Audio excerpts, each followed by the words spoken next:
Рождеството Христово Божик за прв пат во градот Подисород ќе се одбележи со коледарска поворка. Околу 200 дечиња ќе продефилираат по улиците во центарот на градот, навестувајќи ја радосната вест за раѓањето на Спасителот. Дечињата како ангели или први гласници на символичен начин ќе доловат и дел од амбиентот во пештерата во Витлеем, каде се родил Исус Христос, пеејќи ја вечниот Бог.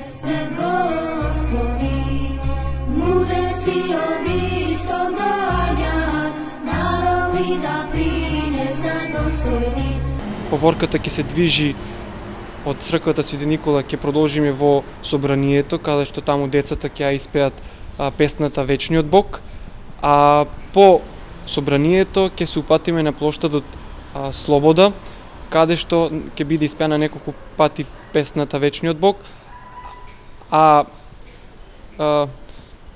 децата ќе ја носат бадниковата колиба која што го објавува и го представува раѓањето Христово.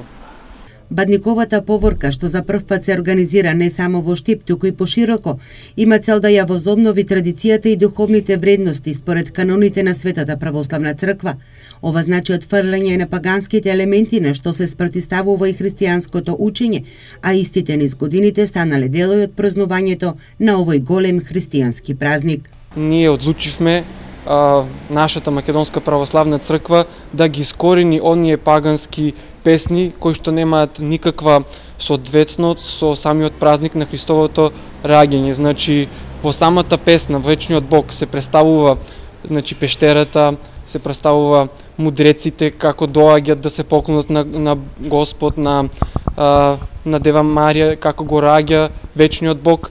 Во сабота на Бадник во 9:30 часот коледарчињата ќе тргнат од соборниот храм Свети Никола. Од Брегалничката епархија манифестацијата ја најавија како традиционална, а за догодина збогатена и со други содржини.